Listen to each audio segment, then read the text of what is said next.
Let's jump in. Elizabeth, we are so excited to have you on Being Boss. Thanks for joining us. Thanks for having me. So let's just dive right in. What do you do? Oh man, the $1 million question, right? Right. So what's really interesting, you know how everyone is like trained to like have their elevator pitch? I typically change my answer to that question depending on who I'm talking to. So here's what I'm going to go with for you all. I help women untame themselves. What does that mean? So we're all raised in this interesting culture in the 20th/21st century where we're really programmed and conditioned to follow rules, um, spoken and unspoken cultural agreements and societal norms. And if anyone's listening, not watching, I'm like doing air quotes around norms, especially as women that are in a lot of ways very patriarchal in nature, and it has to do about like following the way things should be or are supposed to be, which for the most part doesn't help any of us align with like who we really are at our core or in our soul, which is what I mainly talk about. And so it's really all centers around this idea that everything you've ever needed has always been inside of you. So coming back to like what makes you you and just questioning all the conditioning and programming, some of it is aligned for you. And a lot of it is really not. So when we are in our lives and, you know, we find ourselves in jobs we don't want to have, or even those of us who have businesses, and I know your show is entrepreneurs, which is awesome. And even sometimes your business gets to a place where you're like, hi, this is not why I became an entrepreneur. Like we have to make these adjustments, but we really have to see why is it, like what's out of alignment. And so by just getting really clear on our own personal values, missions, standards, what are we for, what are we against, that's deeply true for us, not based on like everyone else around us or our culture, family of origin, religion, or anything like that. It actually just makes life more efficient, more enjoyable, allows us to be more discerning, and really rooted and grounded into who we are rather than, again, who we think we're supposed to be, who culture wants us to be, and all those things. Oh, that's some good stuff. I have a question about like taking the actions though, because what you're saying is pretty much we've all been tamed, each and every one of us in Yeah. some way, depending on where we're from and who raised us and all of those things. But there must be like actions for untaming, or maybe even before we get there, like how do you connect with where in your life you need to become most untamed? Ooh, Yeah. I love that question. I kind of want to add to that a little bit too, Emily, because I feel like I grew up very like, I do what I want, youngest sibling. I came out of the womb feeling wild, right? And I was also surrounded by feminists. My dad never was like, you can do anything a boy can do, because it was just a given that I could Yeah. do anything a boy could do. You know, like that's how feminist my family was growing up. But I also feel like there's this layer of awareness that like is a little more nuanced. And as I get older, as I evolve, as my identity evolves, I become a little more aware, and I start to peel back these like onion layers of like, why do I shave my legs? Or, you know, just Right. really specific questions like that. And I'm starting to see, like Emily is saying, is that there are some areas where either I could use some untaming, or at least some awareness around where I have been tamed, and at least knowing whether or not that was my choice. Right. Okay. So that's the thing. Because I'm with you. I pretty much came out quite wild. I was always the kid that like did whatever I wanted. My mom, always have this story of my mom. I'm like in elementary school, and my mom is telling some story about being at work. And she says, yeah, I just decided not to care what that person thinks. And she looks back at me. We were in the car, and she goes, I learned that from you. And I'm thinking, I'm the kid here. How is my mom learning anything from me? So I was always wild in that sense. And kind of like you were just saying, Kathleen, my family was my mom had four sisters, like very powerful, very intelligent, all successful in their own way. My dad also was mostly raised by his mom, his aunts, and his grandmother. So when people thinking women could do anything was like quite common in my family as well. I was also raised with a religious upbringing though. So what I didn't realize until much later, it was like, you could do anything you want as long as it doesn't step outside of these bounds, which we think are appropriate. So there's really intricate, nuanced things. And so to answer your original question, Emily, it's about just questioning and like kindly questioning, right? It's not about like, damn the man, fight the power, which by the way, there's a lot of that going on right now too, and I'm into it. But kindly and gently, just looking at things, kind of like you just said, Kathleen, going, is that totally mine? Or did I just pick it up like secondhand smoke and embody it without really realizing? And so my primary mode for untaming is to connect with the body, because I know you guys, I've actually listened to the episode where you had Brene Brown on. Brene talks about how for women, the number one source of shame is our bodies. And so when we can connect in with our body and realize how much of the programming and shaming happens around strictly its physical appearance and her capability to produce or create life or please others, whether that's aesthetically pleasing, sexually pleasing, or whatever, and really get up into like the feminine mysteries of that, like this body is capable of so much more beyond what we understand, and access our intuition. So many people these days are gaining awareness around their sensitivity. They're identifying as empathic, and how do they interact with like being deeply feeling people, especially during volatile times, which the times we're living through right now are more volatile than times I'm about to be 34 years old. So I would say probably the most volatile time in my lifetime, with all these things that are coming up to be healed, solved, transformed, transmuted, which is pretty cool. And so when you can get into your body, you can really learn to speak what I call your embodied language, which helps you to understand when your senses are communicating with you, like call them your spidey senses, your intuition, whatever you want to call it. When you meet someone and you're like, I got a funky feeling about that person, you're not being judgmental. Judgment happens in the mind. Anyone who's into like self-development or personal self-help work or anything is used to being conscientious about not being judgmental, but your body discerns. Your mind judges. Sometimes your body is literally like, nope, let's get out of here. Something's not right. Or, oh man, why do I feel like I've known this person forever? Or, you're faced with a business decision and something in your system is like excited. It's inexplicable. It's not logical. It doesn't make sense, but you're like, I don't know why, but we got to make this choice. All of those things, just paying closer attention to them so that like you almost have this fluency in the language that your body is constantly speaking to you. Does that make sense? Yes, I have so many questions. The one that comes top of mind is like, how do I know that's my body telling me this person might be, I don't know, a serial killer? I started listening to that podcast, My Favorite Murder, and I'm so freaked out. My body is like, there's someone waiting for you around the corner, or did I just have too much coffee this morning?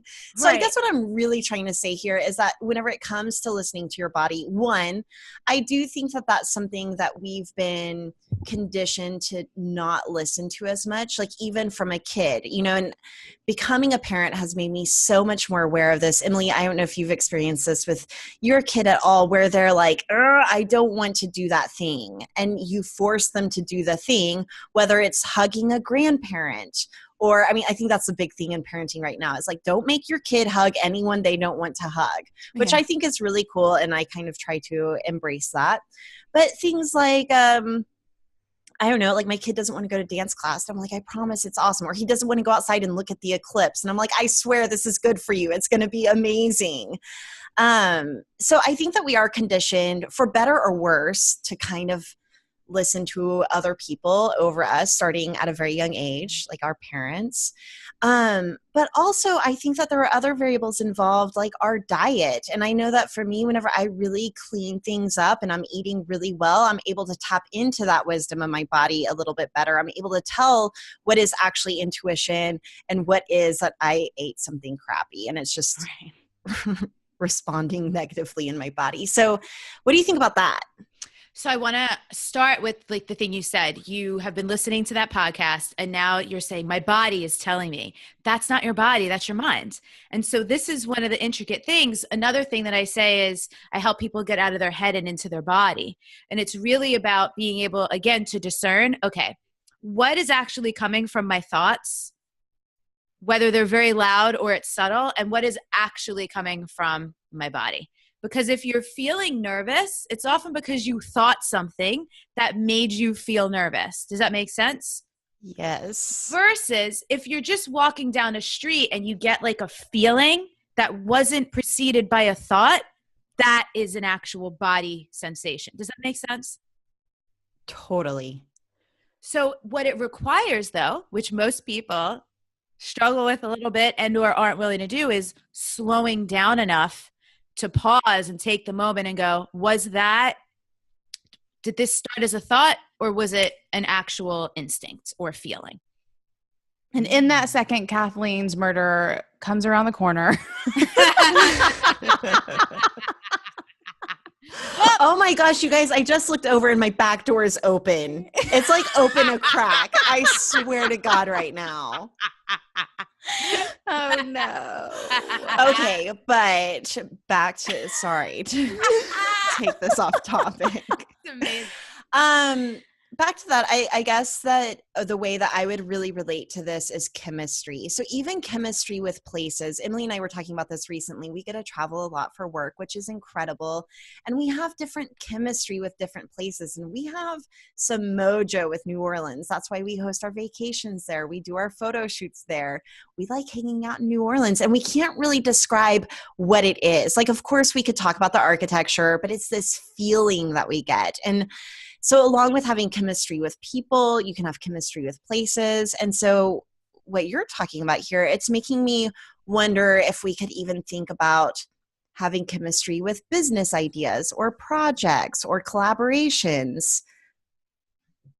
Yeah. Am I on track here? That's essentially how I approach everything. So many years ago, I think it might have even been before she gave the TED Talk, or maybe it was after, and it was certainly before she wrote Big Magic. I saw Elizabeth Gilbert speak about her idea that like this field of ideas floating around, and then when you pick one, it's kind of like you choose it as a dance partner and you go for it.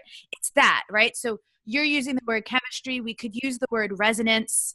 And another way to think about these body sensations or your body and body language, like I said, is just feeling for resonance, knowing how resonance registers in your own system, right?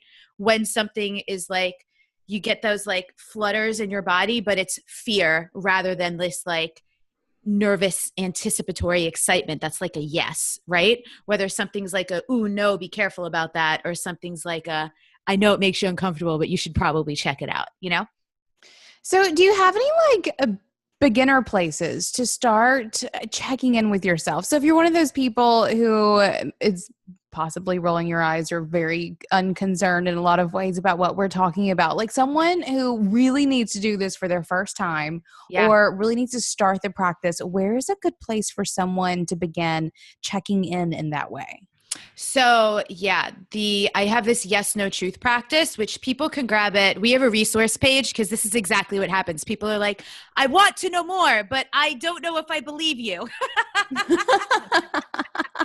So if you go to wildsoulmovement.com/resources, one of the downloads there is a yes, no, truth practice, because in its simplest form, if you could just start getting familiar with what yes feels like in your body, what no feels like in your body, and then when you're in the presence of truth, because you know how sometimes something just strikes you and you have no idea. You cannot explain why it's so poignant. Maybe that's how you feel when you're like the plane touches down in New Orleans or something. That's truth, right? Like there's a couple of points in my journey when I can think of, I was New York City, 2012. I'm reading A New Earth by Eckhart Tolle. There's this one paragraph, it wasn't even a full page, about women being burned during like the Christian Inquisition, something like that in Europe. And I just started sobbing. And I'm like, okay, maybe I'll do a little more research on this. This clearly hit me in an inexplicable way. So yes, no, and truth are just great places to start, because you can, if that's all you ever could feel in your body, you would still be getting so much valuable insight in your day-to-day. What's the difference between yes and truth? So It's really just a minor nuance. But so, for example, like that book passage that I was reading, that was clearly truth, not yes, because it's just like something really getting your attention that there's significance for you there. That's how I would describe truth. Whereas a yes is going to be more like an answer to a yes, no question. Gotcha. Love that. All right. I feel like all my truth moments have happened on travel or like seeing something beautiful, like just being struck by, I could almost replace the word truth with unadulterated beauty. Yeah. Awe, just right? Awe. Incredible. Okay, cool. I like that. All right. So I want to know then what life looks like then for someone who has become untamed. Okay, I'm going to tell you a quick story. I just moved to Malibu, California. Oh.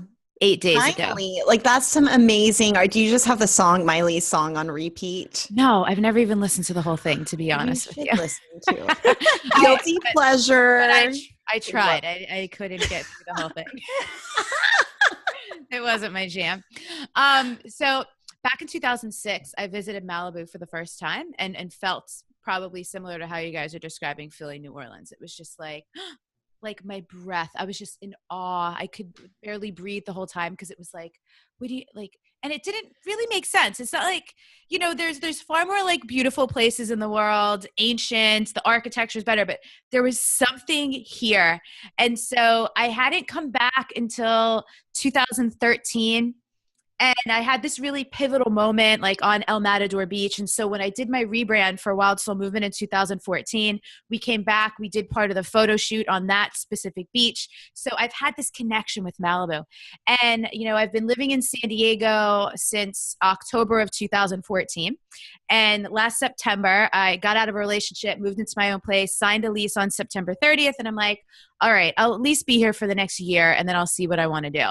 And so around May, I was just like itching. I did a lot of traveling this year. Like I really didn't want to be in San Diego. I was kind of wishing I'd only signed a 6-month lease and I was just done. When you're like complete with something, whether it's a place, a person, a business engagement, whatever, you're like, I'm just done. And so I came up here for a weekend just to feel it out. So this is an example, Emily, to answer the question. I am more committed to feeling into things or feeling things out than I am to analyzing them with just my mind. So I had to get my body here. I had to spend a weekend and kind of feel into what would it be like if I lived here and not just think about it, but feel it. And so I came up in May, and while I was here, here's another one. Always keep an eyes open for synchronicities and like magical moments, seeming coincidences, but stuff that's like, if I really believe that I'm like communing with life and life is communicating right back with me, what am I keeping my eyes out for? 3 amazing synchronicities. I won't spend the whole podcast talking about it. Happened that weekend while I was here that were just like undeniable yeses for like, should you live here, Elizabeth? Yup. And so I'm like, okay. Message received. So in May, I had decided I was moving here. Okay, wait. Let's dig into the synchronicities a little bit because this is my word for the year, or it's something that I love synchronicity. It's one of my favorite things, and I think that especially for people who are new to the idea of synchronicity or sacred coincidences or divine coincidence. I think that it's really actually important to show, like to illustrate, if you don't mind sharing. Oh, I don't mind. Actually literally looks like, and to not really question it, to really believe it. Mm-hmm. Okay, so I'll tell you. The first one was when I was thinking about moving back up to LA, because I've lived around here before, not in Malibu, but Venice and Sherman Oaks.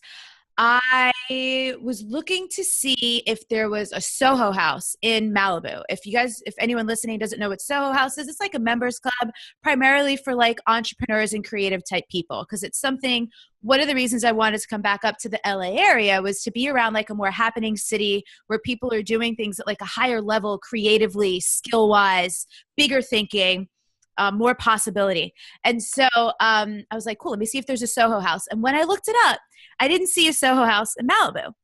So I was up here, gotta love Instagram stories. I was posting that I was in Malibu. My friend Cassandra messages me. She's like, oh my God, if you're still around tomorrow, come meet me at Little Beach House.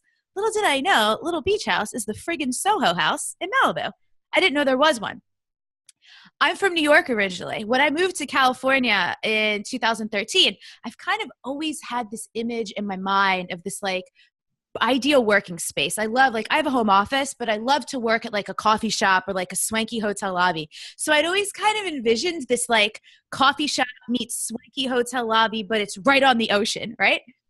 I walk into this little beach house and I'm like, oh my God, this is like all the things combined, everything I've always been imagining. Unbelievable. And there's like outdoor places and there's fireplaces and there's cozy couches too, right? Not just like tables, but that was a big part of my inner vision, was like cozy chairs and couches and not just like uncomfortable tables. So that happened. I'm obsessed with dolphins. And while we were there, like, it's not uncommon to be anywhere on the coast of California and see dolphins. So I'm not going to be like synchronicity. The dolphins, though, stopped and basically put on a show. They were like jumping around, leaping out of the water. I've never seen anything like it. So it was almost like they were flirting with me and being like, hi, do you think you want to live here? And then last but not least, like, this all happened in like the same like 90 minutes. I get an email from a friend of mine. She's not like a super close friend. She's someone I talk to every once in a while. And she's like, the subject line is, this is going to be weird. And I'm like, ooh, I can't wait. I open the email and she's like, so I had a dream about you. And I've only had 2 other dreams like this in my life that were this vivid. Both times, she's a celebrity trainer, so pretty much name someone in Hollywood and she's trained them. She's like, both times I dreamt that my clients were pregnant before they knew. And when we did the math on it, my dreams happened the week they conceived. So I'm not saying this is prophetic, but I'm not saying it's not. And her dream was that we were in Malibu and that I was telling her I wanted to move here. And specifically, we were in Point Doom. And guess where I live? Oh my God. So obviously, yeah, go ahead. Well, no. So obviously, you moved to Malibu. I moved. I was like, it was like, yes, yes, yes. Bam, bam, bam. It was like, okay, life, universe, God, angels, whoever it is, message received. Love that. Yeah. So there's something to be said, possibly, about just feeling and being present and knowing what you want enough to listen to your body for it. Yeah. Yeah. And not just your body, but all the synchronicities. Do you think that there is a connection between being able to tap into the wisdom of your body and the intuition that is in your body, and then also seeing external validation of that? Yeah. And I think this is why I really focus on the senses. So like the connection to the body being all of your senses, because it's like, there's this quote from a book I love called The Book of Love by Kathleen McGowan, where she says, for those with eyes to see and ears to hear. So when you're open and willing to be connecting to your own intuition, there's also a willingness to be, again, just observing the life around you that's happening that might be unseen forces trying to communicate with you. And I know for some people, they're like, all right, this is too much of this woo-woo crap for me. It's fine. But some of you who are like curious, it's just like, just pay attention and see if it resonates. That's all I'm saying, right? I'm not saying you have to make meaning out of every single tiny little thing, but pay attention. And when you notice stuff, see if it resonates, which comes back to the body thing. Love that. I just decided to coin a new phrase for our tribe of people, and they are definitely woo curious. Yes. Yeah. For sure. Not full on woo woo. They are woo curious. For sure. Great. Dipping your toe in the woo pool. See if you like it. For sure.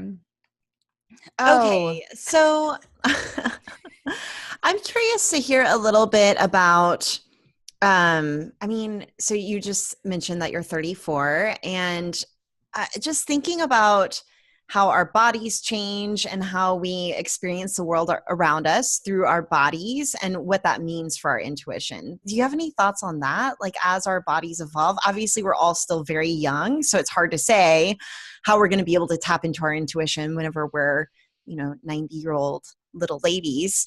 But how has this played into your journey, for example? I love this question because something I've been really thinking about lately is how like time on the field really matters. So I've had such a craving to spend time with older people because no matter what someone's belief systems are or anything, there's so much value in someone who just has done something for longer than you have. Even people in relationships, right? Like people who've been married for 20, 30 years, even if it's not the best marriage, they've still figured out how to keep something together. So there's something to be learned there. You know what I mean? And so one of my mentors a couple of years ago said this thing that I repeat all the time, which I love, which is that confidence comes from evidence. And so as we're endeavoring to connect more with ourselves and connect with our intuition, we can reflect back and notice times in our life where we did have a feeling about something and we either did listen to it and we're glad we did, or ignored it and kicked ourselves for it. So we get to do some reflection. And then as we move forward, use that as like institutional data with like ourselves being the institution for what works and what doesn't. Sorry, I'm thinking. I like it. This is a lot. I like it though. I like it too. And mostly I think about the conversations we've had with some of the most successful people that we've had conversations with. One of the things that differentiates them from everyone else who hasn't found that level of success usually comes down on some level to their ability to tap into their intuition. I can think of multiple people that I've either heard talks by or had conversations with where that is a point of conversation. And these are not like openly woo curious people or who are super woo woo people. These are business people who use their own thoughts and feelings and data gathered, whatever that may mean, to make decisions for themselves. And so it's not just about listening to other people, which is something that I know our crowd finds themselves doing probably more often than they should. And it's not just about reading the latest business book or, engaging with the latest blog post or podcast or whatever it is. It's not getting all that outside information. Sometimes it really is just listening to yourself. And again, I can think of so many conversations where that has been like just shoved in my face one more time in terms of, Emily, here you go. Here's like another example of why this is so important for you to not only just live your life as you want to, but build something, to take all of the knowledge and data that you collect over however many years you've been doing the thing and use it to create something. Yeah. Yeah. And so I'm also super practical. I created an Oracle deck this year, and the photographer we were talking about, she's like, so how do you usually create things? And I'm like, well, I kind of just tap into myself, say some prayers, sit in a meditation, get the divine download or whatever you want to call it. And then I make a plan and execute it. So it's like, however it is that you're engaging with these things, I find there's so many people, all the labels aside, woo, woo, woo, curious. There's so many very practical, successful people who will just call it trusting their gut or going with their instincts. It doesn't matter what it's called. But I mean, there are many, many scientific studies done that could support this, that at the end of the day, decisions are made emotionally. They're not logical. We might get all the logical data to inform something, but all that's doing is informing it. Ultimately, decisions are emotional. I forget where I read it. This is also many years ago. And I actually remember where I was when I was listening to it. I was like stepping onto the subway in New York City in Battery Park, where I used to live. And because it was something about someone who had some kind of brain damage where that part of the brain, perhaps the prefrontal cortex, but don't quote me on that. I'm not science. I don't recall those details amazingly all the time. But it was like the part of the brain that does make those decisions was damaged. And so it was really interesting to navigate without that function. Interesting. Okay. I want to ask you if you've ever had an experience where your gut has said yes, you've maybe even experienced some synchronicities, and then it turned out miserably. Has that ever happened to you? This is amazing. Yeah. And yes, and I am so glad you asked this, because just because you follow your gut or your intuition doesn't mean you're going to be guided down like the most magical path lined with butterflies, unicorns, and a pot of gold at the end of it. sometimes we're going to be led down the path we need to go on so we can get our ass kicked a little bit, so we can learn what we need to learn. And it's like training for the next thing, or for where you really want to be, or where you really want to end up. And for anyone who's ever started or run a business knows this, how many false starts do we all have in our businesses? But we couldn't have signed up for the invaluable learning we got by trying something that didn't work out had we not done it, right? Totally. See, I had an experience, and Emily's heard it so many times. I've shared it on this podcast before, but where I tried a new business venture, all signs pointed to yes. My gut said yes. Synchronicity was out of control, amazing. And then it totally flopped. It was just a bad idea. And what I learned from it, though, is I got very clear on what I am supposed to be doing. And I was able to really give being boss my all and Braid Creative my all, and really get clarity around, okay, this is what I need to be focusing on. Anything else might be a distraction. And then it helped really inform decisions down the line. Totally. That I can now say no to. But what I think it did do kind of is shake my confidence a little bit in trusting those signs. Right. Like, okay, yes, but am I about to get my ass kicked? Yeah. Well, and that's the thing, where this is part of the programming and conditioning, right? We're so afraid to fail that we forget that often our best lessons come from when we have our face in the dirt.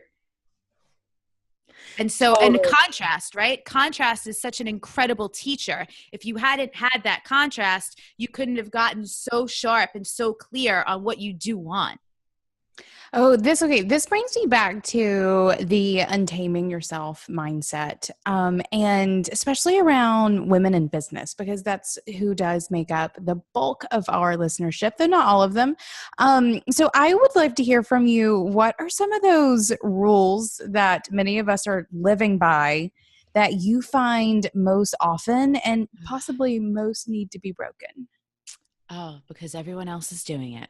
This is how everyone else does it. This is how it's done. This expert who makes 7 figures said that this is the way it's done. I want to let you guys know, I'm quite untamed, and I still get sucked into that sometimes, right? But again, it's contrast. Like, I recently, at the time of recording this, I just wrapped up a launch for my core program about 3 weeks ago. And it was like putting my business through a filter. And what came out on the other side was like, oh, look at all these things that we need to do better. So, and there were a couple things. Actually, mid-launch, I decided. I was emailing my list like, hey, sorry about that fast-acting bonus thing on the webinar. I decided that felt really crappy, and you all get the bonuses. Like, I'm not into that. I don't like it. You know, paid in full bonus. I didn't like that either, which, by the way, if it works for people, great. But to come back to that resonance thing, I'm like, there's something for me about rewarding people who can pay in full, which also kind of feels like punishing people if they can't. And maybe I could just relate, because for so many years of my life, I was the person who the only way I could have afforded to do something is if there was a monthly payment plan. And so, you know, there's obviously a little finance charge for that, which pays for like taking care of it on the business's end of things. But to like give more rewards to people because they could pay in full, it just didn't feel good. It didn't feel kind or considerate to me. And there were a couple of things that I'm like, oh, this is just the way you do it. This is what people do. And then I was like, not I.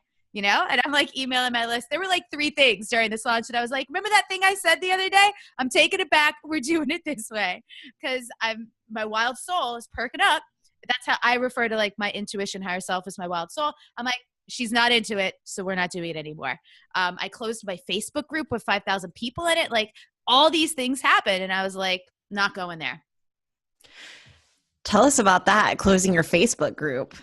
Oh my goodness. It's the second time I've done it. So now I've really learned. So back in 2013, I started a Facebook group, and in August 2015, with 3,500 people in it, I closed it. The reason that time is because I had just started it on a whim, and there was no container for it. There was no intention for it. It wasn't super curated, and it had turned into a space where I felt like I was coaching people for free. But then a couple months later, when I published my book, I opened another Facebook group with the intention of connecting around the content in the book and the content on the podcast, because the podcast had been around for about 6 months at that point. And so that gave it more like purpose and direction. I got really clear on the guidelines. And so But this past summer, there was just something that was so loud that it was like, it's time to let this go. Because energetically, even though I had a community manager in there, because I am a high feeling person, because I am super energetically sensitive, even if I'm not the one in there managing the day to day, I'm feeling taxed by holding space for 5,000 people. And perhaps it's because I know it's a little bit different in the business context, because the nature of my work is like deeply personal, emotional. People are coming in there sharing some like very vulnerable things. There's a level of responsibility I feel. And again, like the energetic container of it was just for the growth and the momentum that we have in the business, I literally just couldn't hold it anymore.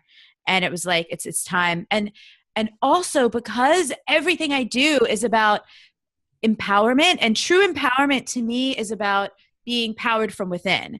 So I can't empower people. I can provide tools and resources and philosophies and all these things so that people can make better choices, question things in their lives, and empower themselves and do things differently.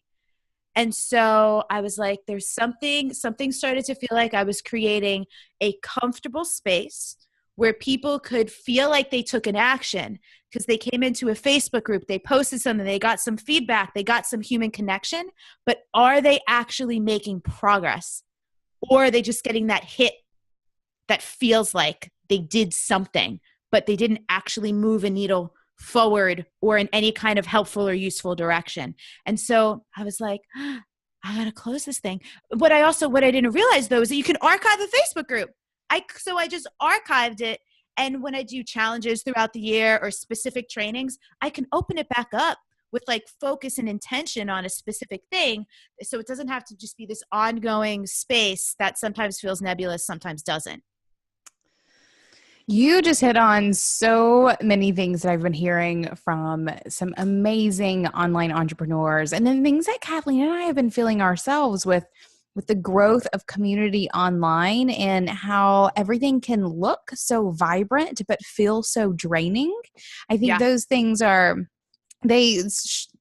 feel disconnected, but they show up in the same places. And most of those are in Facebook groups where people are just showing up and doing things and being heard. And especially with our group, I think specifically, and this is where I'm connecting it, this idea of doing the work does not involve hanging out in a Facebook group. Yeah. And it's such an inclination to reach out before you reach in. Yeah. And then that makes the reaching in. Oh man, we're enabling, aren't we? That's what I've been saying. Oh my God. I've been like, I feel like it was intended to be a tool for empowerment and it became a tool for enablement. Yeah. Right. Like it started making me wonder how much you had people wanting you to untame them for them. And so, for example, our motto here at Being Boss is be boss, do the work. But whenever you're in a position as a coach or a consultant, I mean, maybe a coach more than anything, because as a coach, it's your job to guide people to the answers. As a consultant, you can pay me a healthy amount of money and I'll tell you exactly what to do. But as a coach, it really is about finding your own answers, right? And that's definitely the philosophy we take here at Being Boss. It sounds like the philosophy you take at Untaming Yourself. And that untaming yourself is going to look a little different for everybody based on their own circumstances. Yeah. Therefore, you can't do it for them. Right. We cannot give you a bulletproof business model. We cannot give you a formula for how many emails you need to send in a week to get success. And I'm sure that you can't tell someone exactly what to do to untame themselves, or even more so, untame them for themselves. And I feel like that's kind of the culture that these Facebook groups start to set up. Well, and that's part of it too. I feel like, I'm sure it's different for every community, but there's like a tipping point where it becomes diminishing returns. Right. And it's also, and we're going to talk business model for half a second. We're like reach in general, where I see so many people, so many really great online entrepreneurs who are building these really, high revenue businesses with very large followings, but most of them feel more disconnected from their work at that point than whenever they are very carefully and thoughtfully nurturing a very small group of people who are very engaged and willing to buy and interact. Yeah. And you're not making as much, but it's so much more fulfilling. I think that's like maybe one of those like business rules where like grow really big and reach as many people as humanly possible. And the internet makes that hugely possible. But whenever most of us stop and check in with ourselves, that can feel and not always feel, that can feel the most inauthentic and like less good feeling for all the work that you put into whatever creative endeavor you're doing.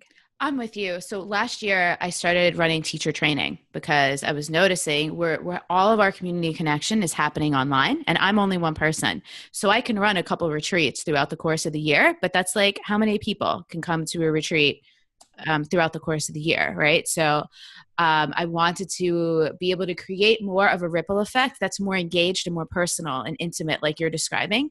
So like if I have women who can teach Wild Soul Movement classes or Wild Soul Movement weekend workshops or even retreats all over the world in different languages in countries where I don't speak the language, like then we could be having that ripple effect. We could be reaching more people, but it's happening at like a higher level of touch. And so this has been awesome. We graduated our first class in May, and they've been teaching. Someone went and taught on someone else's retreat. I'm actually enrolling for teacher training right now, so it's cool to see the applications come in.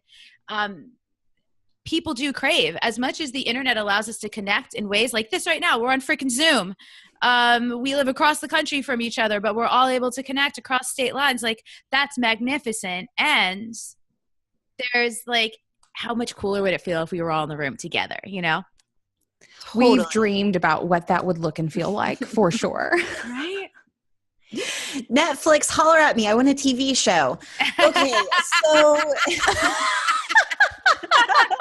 that's me putting out there in the universe. That's like my version of let's get in a room together and have Netflix record it and then air it that way.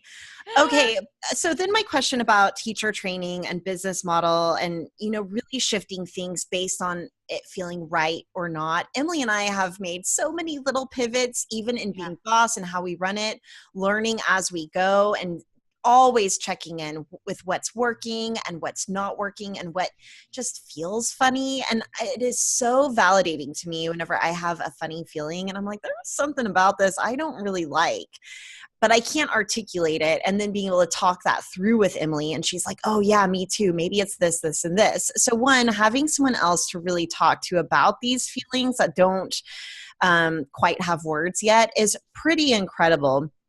So this is to say we've had lots of little pivots and ideas, and we've purged things, we've added in new things, we've done lots of things, right? And so whenever you're talking about teacher training, I just start going down like the line of logistics for that. So how complicated was that for you to say, okay, I want to do teacher training? Like what were the things about it that felt really good? And then what were the things about it that felt a little trickier?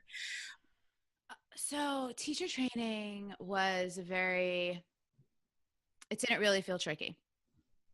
So there wasn't any like, okay, now am I just beholden to my teachers? Or like, what if a teacher messes up and then their clients are really upset and then they come directly to me? Was there any of that? Like, this is Kathleen going down worst case scenario. I'm just the worst case scenario-er, I guess. I appreciate people who have that critical thinking faculty because I don't. And so I actually just didn't think of any of those things. I was like, oh, divine inspiration. Here's the next gift. This is my gift to you. Start freaking out about what happens. I'm still not going to do it. Don't do it. I was like, listen, we're going to let this be easy. And here's what I said going into it. I'm like, my women know me. And for the first class, especially, I'm like, they've been doing Wild Soul Movement. They wouldn't be on board if they weren't already into like untaming themselves, going with the flow a little bit and trusting themselves. And I'm like, y'all, this is our first adventure together. So the inaugural class is also the experimental class. So we're going to try some stuff. Some of it, I'm going to be flying by the seat of my pants. Some of it is going to just make a lot of sense and be very informed by past experiences I have. I've been running trainings in different industries since I was 19 years old. So 20 years old. So I have a lot of experience in this type of thing. And so, but a lot of it is largely going to be experimental. So don't sign up for this unless you trust me, because there will be pivots. I will be correcting course as we go along. So I was just really transparent about that. And I couldn't have possibly had a more perfect first group. They were in it, on board, trusting me, trusting themselves, trusting the process. It was so beautiful, like sobbing at the end of the retreat. Like we did this gratitude circle. We appreciated like each person at the end, and we're just like, everyone is just crying, and like it was for them, and they were like, can we do you? And I'm like, if you have to. And like we're just like, it was beautiful. It was really like a family. And so anything that came up that was like a little niggly or inconvenient or weird or whatever, we just address it. You know, courageous conversations is one of the chapters in my book. So we're just really good at, hey, okay, could have done that better. Great. Noted for next time. Here's how we'll pivot around that. And so for this year's training, I've incorporated all that feedback, and last year's class gets full access to all this stuff too. But I'm not a worrier. I really feel like worrying is like praying for what you don't want. So I just focus on what I want, put one foot in front of the other, map it out to the best of my ability, pivot or correct course if I need to. And that works really well for me. I know some people could not stomach doing things that way. And so I'm not saying it's for everyone, but for me, it works. No, I'm inspired. I think that's incredible. And I think that that's the way that I've run business up until this point. And there's something probably in the last year, maybe it's just getting burned a few times, like just feeling a little gun shy, where I'm like, oh, but all the things that could go wrong. But that's no way to be a creative entrepreneur. I am far more inspired by the direction of thinking about what you want and getting really clear on what that looks like at the end so that you can work your way toward that than worrying about what could go wrong. Maybe it's even hiring a lawyer. We have a lawyer now, and like their job is to go down worst case scenario. Oh, they are. I'm redoing the contract for teacher training, and I'm like, I don't even like looking at this stuff. I guess that I have to. But, you know, I'm wondering if, do you guys just feel like as your community grows, don't you just kind of just feel like more responsible because there's more people? Totally. I think that's part of it. And like maybe even just a little protective of what happens to them and what their experience is. And as this thing grows bigger than us, probably that kind of control freak nature of me that's made me a great creative entrepreneur up until this point, but really learning how to build community. So that's what I wanted to ask you about, is building community. So you shut down the Facebook group, but you can kind of open it up selectively, which I love that idea. I had no idea you could do that. Right? Storing that right here. So my question though is, with teacher training or do you have any other tactics for really building community that feels really good to you? And where do you think the direction of community building in a really meaningful, authentic, dare I say, way is going right now for online businesses and offline businesses? Or maybe even just in your business. I'm going to go with just in my business. You know, for me, this is what I love about embodiment being a huge aspect of empowerment, is that I get to just show up and be what I want to see more of and what I want to create more of in the world. And so I want to be open. And by the way, I'm reclaiming the word authentic. I'm over being like, dare I say it, and I'm not knocking you, but like we've all done that. Words like authentic and vulnerable and self-love that just have been like so overused, like it's still a valid word. It has meaning. And so we're going to just take that one back. Amen. I love it. But like, I want to show up as myself in the moment, as I am, be vulnerable with discernment, right? Like I don't need to just be full frontal sharing, vomiting everything on the internet that people have not earned the right to hear, as Brene Brown also says. And so I get to model that. And through that, I get to invite interaction out in the open. This was another thing. I was like, you know, by having the closed Facebook group, there was a piece of me that felt, and by the way, this is my instinct. When I had reopened the group in 2015, it was a public group. And then within like a month, I made it private again because I noticed the engagement was lower. But my instinct around making it public was like, how about we stop hiding these conversations? And that's what programs are for. If you want to be behind closed doors, like that's what we're doing in the program. That makes sense because that's the container.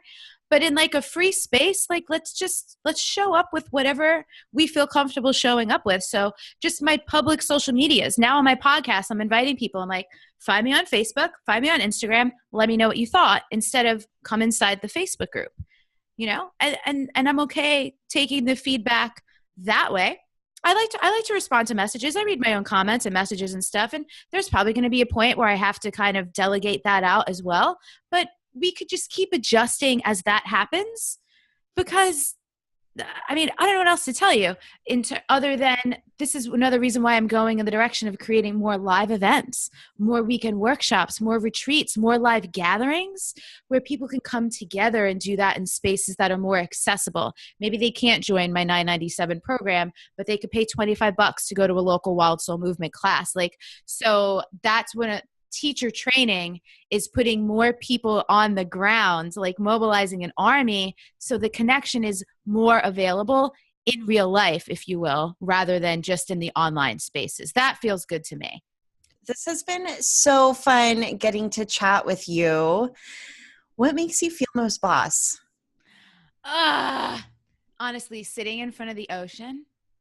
For two reasons. The ocean, I feel like, is like one of the most powerful forces in the world. So it it reminds me that I'm just like one small, humble piece of the planet, which makes me feel boss in a weird way that I can't describe. But also sitting in front of the ocean being like, I made a lot of great decisions that I could come sit in front of the ocean whenever the F I feel like it. Amen to that. Thanks. Oh, that brings me back around to Malibu. So you went up to Malibu after 6 months. Did you break your lease? What happened? Oh, crap. Yeah, I never finished the story. Oh, my God. So back in May, I had put my friend had a real estate agent. So I'm like, just put me in an MLS search for rentals. Here's the price range. Here's the areas. So I could just at least know what's available and on the market. So when it gets closer around August, like around this time, I thought I'd be looking for places, not already living here. So no, I didn't break my lease. I'm on 2 leases right now. I paid rent on 2 places in August. I might do it again in September. Hopefully they find someone to fill my place before September 1st. But this one place came through. I saw it and I was like, oh my God, I think that's my place. I cleared a whole day of my schedule 3 days before my cart was closing on my launch. That didn't make sense. I made all these impractical choices. Came out to Malibu, walked through, put in an application. I apparently beat out 8 other applicants, one of whom offered to pay $1,000 more than the asking. Like, this was just my place and it was just time. So, and I didn't question any of the things, even though they were illogical, didn't make sense or whatever. I'm like, okay, I'm going to get there and I'm just going to trust that I'm going to be supported, because everything that's pointed me towards that this is the right decision has felt like life being like, just go, just get there, get your body there. You'll figure it out later. Congrats. May we all have more trust. I'm so inspired. Thanks. Agreed. Awesome. All right. Where can our listeners find more of you? So Facebook and Instagram, both places, it's Elizabeth DiAlto, easy to find. There's no one else with my name. And our website is wildsoulmovement.com. I've loved getting to chat with you. Seriously. Thanks for coming on the show. This is my first 3-way. Hey, yo. Congratulations. Thanks. It's not ours, sorry. Oh. Well, I'll never forget my first. Thank you so much to our team and sponsors who make Being Boss possible. Our sound engineer and web developer, Corey Winter, our editorial director and content manager, Caitlin Brame, our community manager and social media director, Sharon Lukey, and our Being Counter, David Austin, with support from Braid Creative and Indie Shopography. Do the work, be boss, and we'll see you next week.